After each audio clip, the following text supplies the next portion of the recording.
দেশ জুড়ে বেড়েছে শীতের তীব্রতা। কনকনে ঠান্ডা, ঘন কুয়াশার সাথে বইছে হিমেল হাওয়া। এতে ভোগান্তিতে পড়েছেন সাধারণ মানুষ। বিশেষ করে নিম্ন আয়ের মানুষের ভোগান্তির শেষ নেই।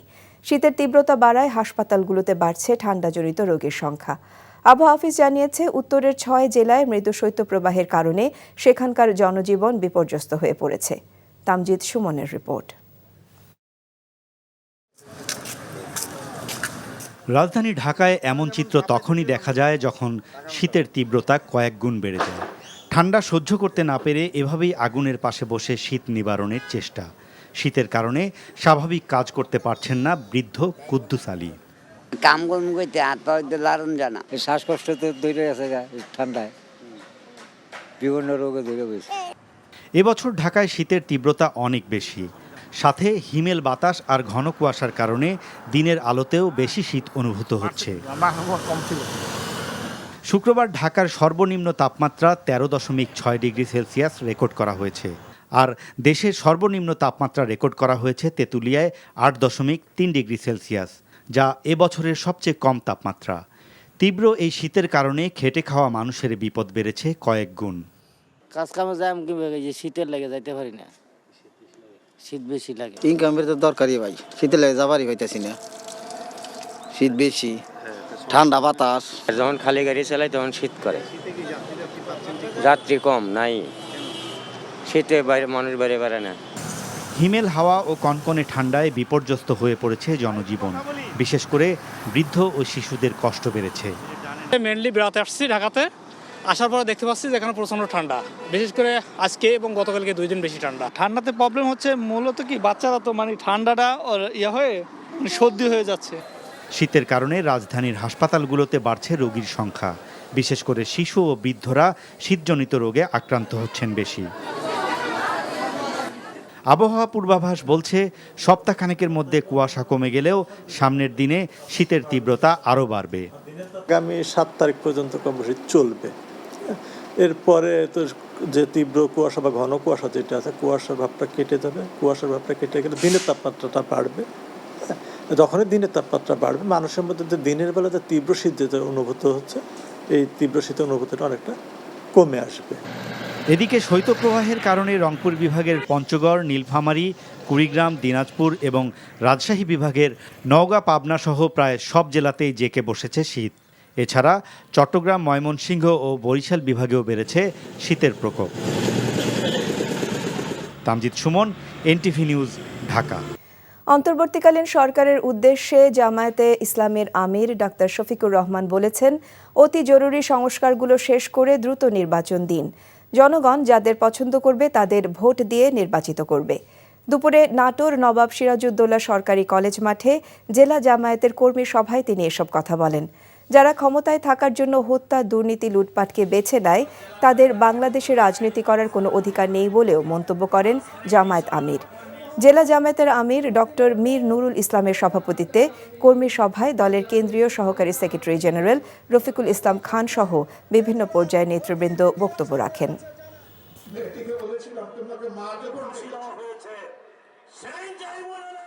দেশপ্রেমিক বিভিন্ন দলের মানুষকে তারা কোন গুম করেছেন, সাধারণ মানুষকে কোন গুম করেছেন, শেষ পর্যন্ত আমাদের যুবক যুবতী কলিজার টুকরা সন্তানদেরকে হাতুড়ি বাহিনী পাঠিয়ে গুলি চালিয়ে তারা খুন করেছে।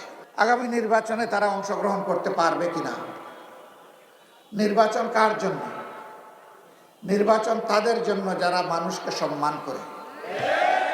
নির্বাচন তাদের জন্য যারা দেশবাসীকে ভালোবাসে। এই বিশ্বাস আস্থা যাদের নয়, নির্বাচন তাদের কপালে নয়।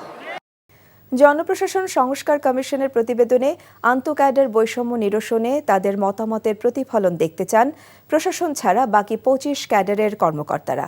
এবারও প্রশাসন ক্যাডারের একচ্ছত্র আধিপত্য দূর না হলে চাকুরি বিধি অনুযায়ী ব্যবস্থা নেবার হুঁশিয়ারি দেন তারা।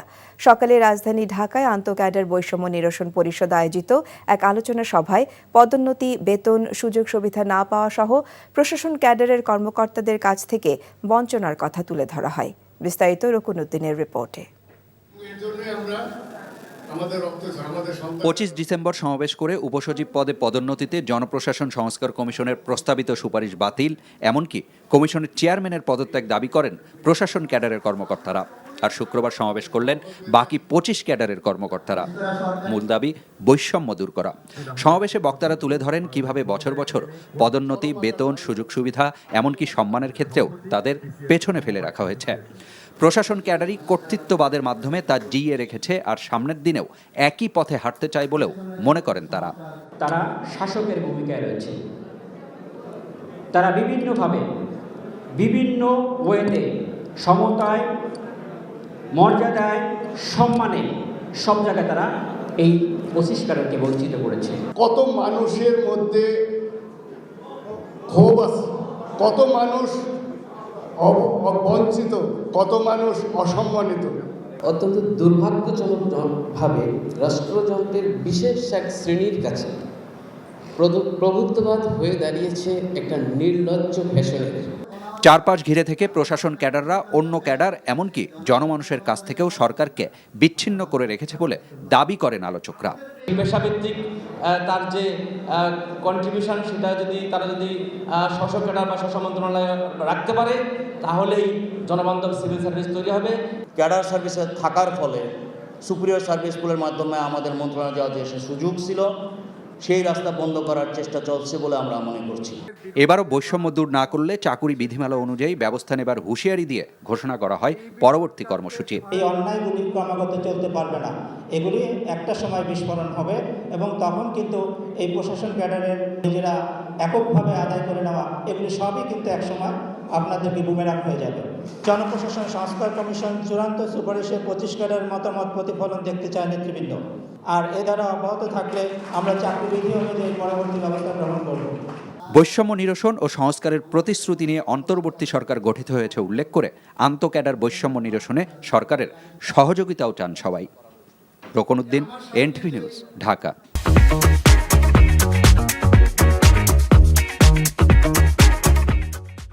দেশের বিভিন্ন জেলায় দাম না পেলেও কৃষকের উৎপাদিত সবজি রাজধানীতে বিক্রি হচ্ছে চড়া মূল্যে।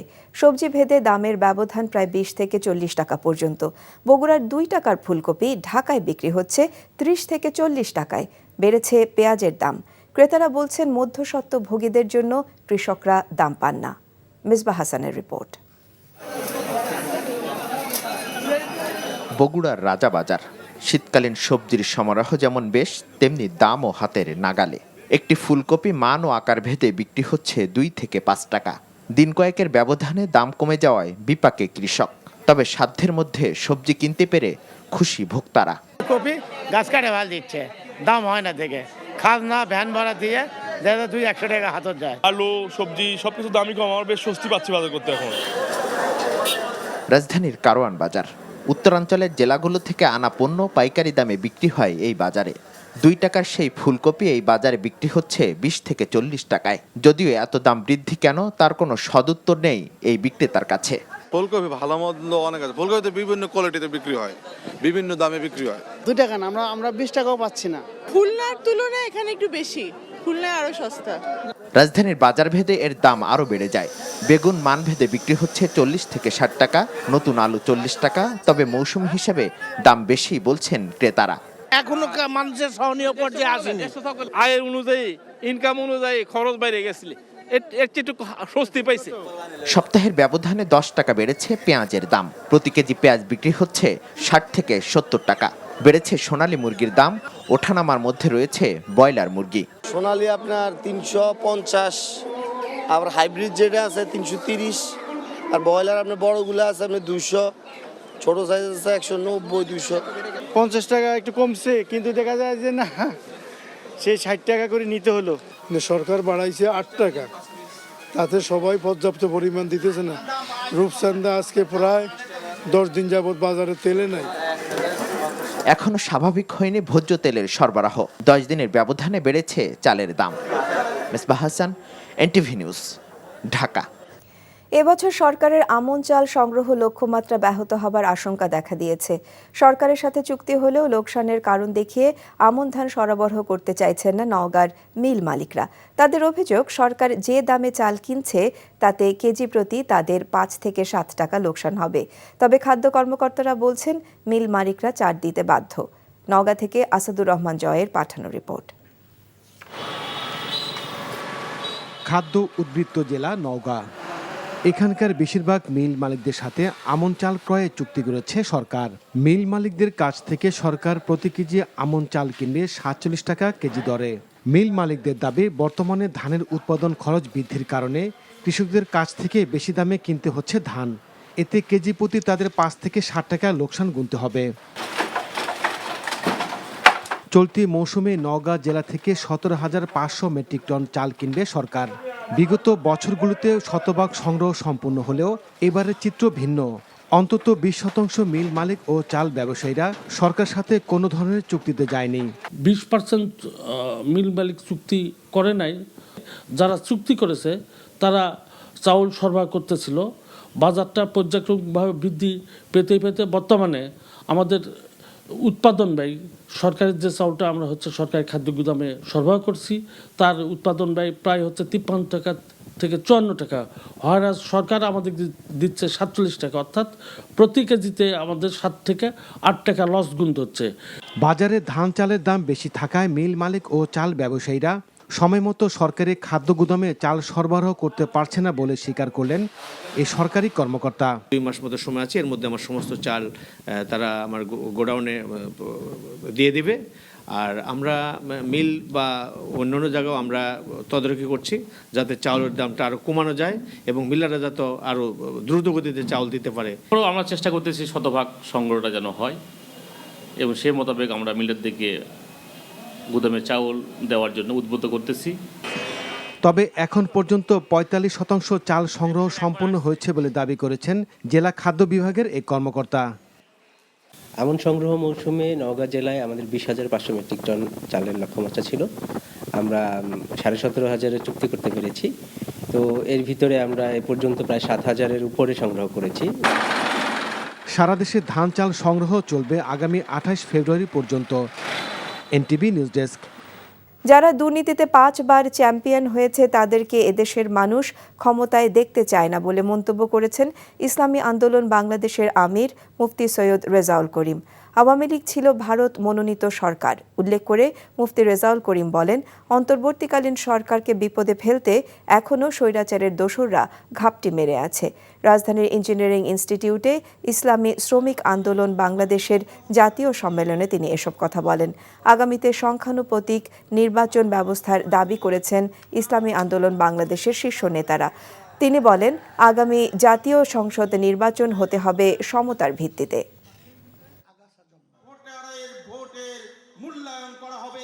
দেশের আসলে আওয়ামী লীগ সরকারটা মূলত ভারতেরই সরকার ছিল, কারণ তাদের সমস্ত কার্যক্রমগুলো ভারতের স্বার্থ রক্ষার জন্য আমরা লক্ষ্য করেছি। তাম বিশ্বের মধ্যে 5 বার চোরের দিক থেকে ফাঁস বানিয়েছে, দুর্নীতিতে চ্যাম্পিয়ন হয়েছে।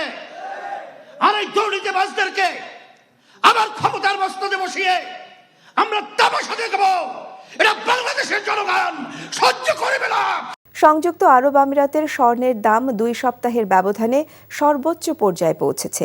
খালিজ টাইমসের প্রতিবেদনে এ তথ্য জানানো হয়েছে। বলা হয়, দেশটির স্পট গোল্ডের দাম 1% বেড়ে প্রতি আউন্স $2,649.73 হয়েছে, যা 18 ডিসেম্বরের পর সর্বোচ্চ। বাজার বিশ্লেষকরা জানিয়েছেন, নিরাপদ বিনিয়োগ হিসেবে স্বর্ণের কেনাবেচা বেড়ে যাওয়ায় দর বাড়ার পেছনে সরাসরি ভূমিকা রেখেছে। সেই সঙ্গে মার্কিন ট্রেজারি বন্ডের দর কমে যাওয়া এর প্রধান কারণ। পাশাপাশি ফেডারেল রিজার্ভের সুদের হার নিয়ে নেতিবাচক সিদ্ধান্ত এবং নবনির্বাচিত প্রেসিডেন্ট ডোনাল্ড ট্রাম্পের আসন্ন শুল্ক নীতি এই দর বাড়ার পেছনে ভূমিকা রাখছে।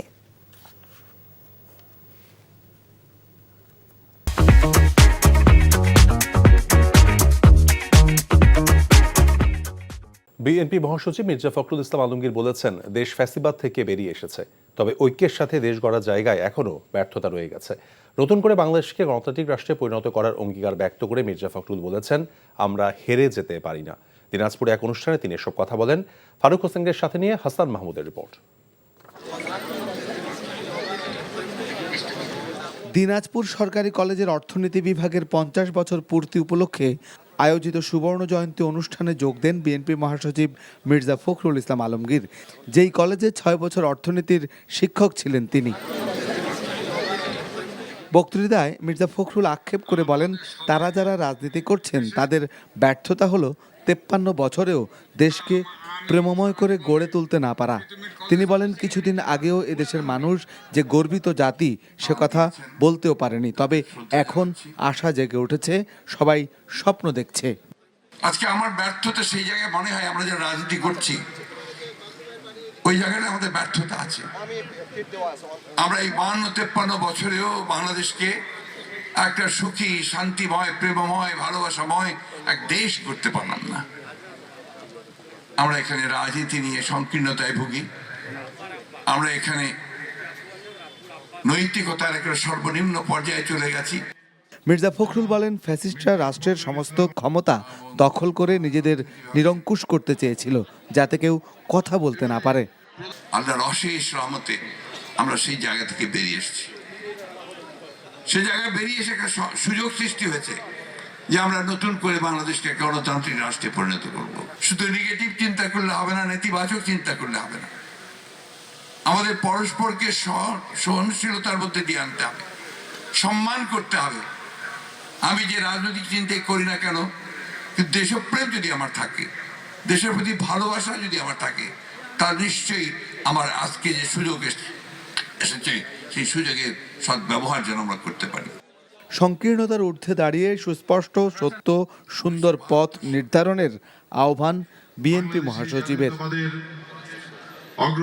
Hasan Mahmud, NTV news, Dhaka. টঙ্গীর বিশ্ব ইজতেমা ময়দান ও আশেপাশের 3 কিলোমিটার এলাকায় 144 ধারা প্রত্যাহার করা হয়েছে। নিষেধাজ্ঞা প্রত্যাহারের পর আসন্ন বিশ্ব ইজতেমা আয়োজনের প্রস্তুতিমূলক কাজ শুরু করেছে মাওলানা জুবায়েরের অনুসারীগণ। ভোরে ফজরের নামাজের পর থেকে পুরো ময়দান এলাকা জুড়ে ছড়িয়ে থাকে মালামাল গোছানোর কাজ শুরু করেছেন মুসল্লিরা। ময়দানের রাস্তাঘাট, পয়ঃনিষ্কাশন, গ্যাস, বিদ্যুৎ সহ অন্যান্য কাজ ক্রমান্বয়ে শেষ করা হবে ইজতেমা শুরুর আগেই। 31 জানুয়ারি থেকে 3 দিনের বিশ্ব ইজতেমার প্রথম পর্ব শুরু হবে। এ পর্বে অংশ নেবেন মাওলানা জুবায়েরের অনুসারীগণ। গত বছরের 17 ডিসেম্বর রাতে ইজতেমা মাঠে তাবলিগের জুবায়ের অনুসারী এবং সাদপন্থীদের মাঝে সংঘর্ষ হয়। এই ঘটনায় দুই পক্ষের 4 জন কর্মী নিহত এবং অর্ধশতাধিক আহত হওয়ার ঘটনায় 144 ধারা জারি করে প্রশাসন। জুলাই আগস্ট গণ অভ্যুত্থানের পর রাষ্ট্রের বিভিন্ন বিভাগ সংস্কারে প্রথম দফায় গঠিত 6টি কমিশনের মেয়াদ বাড়ানো হয়েছে। এক প্রজ্ঞাপনের মাধ্যমে শুক্রবার বিকেলে এটি জানানো হয়। এর মধ্যে জনপ্রশাসন ও সংবিধান সংস্কার কমিশন, নির্বাচন ব্যবস্থা, দুর্নীতি দমন ও পুলিশ সংস্কার কমিশনের প্রতিবেদন দেবার তারিখ 15 জানুয়ারি পর্যন্ত বাড়ানো হয়েছে। আজ বিচার বিভাগ সংস্কার কমিশনের প্রতিবেদন দেবার মেয়াদ 31 জানুয়ারি পর্যন্ত বৃদ্ধি করা হয়েছে। গত 3 অক্টোবর এসব কমিশন গঠন করা হয়, যাদের 90 দিনের মধ্যে প্রতিবেদন দেবার সময়সীমা বেঁধে দেওয়া হয়েছিল। সাম্প্রতিক সময়ে জাতীয় রাজস্ব বোর্ড এনবিআর এর মাধ্যমে সরকারের রাজস্ব আদায় কমেছে। এনবিআর এর প্রাথমিক তথ্য বলছে, নভেম্বরে রাজস্ব আদায় হয়েছে 25,360 কোটি টাকা। আগের বছরের নভেম্বরের তুলনায় যা 8.95% কম। আর চলতি অর্থ বছরের 5 মাসে অর্থাৎ জুলাই থেকে নভেম্বর পর্যন্ত রাজস্ব আদায় 2.62% কমে 1,30,000 কোটি টাকা হয়েছে। গত জুলাই আগস্টে দেশব্যাপী গণ অভ্যুত্থানের পর সৃষ্ট রাজনৈতিক অনিশ্চয়তা দূর হবার পরও নভেম্বরে দেশে রাজস্ব আদায় কমল। অন্যদিকে রাজস্ব আয় বাড়াতে আইএমএফ এর পরামর্শে নতুন করে 43 পণ্য ও সেবায় ভ্যাট বাড়ানোর সিদ্ধান্ত নিচ্ছে অন্তর্বর্তী সরকার।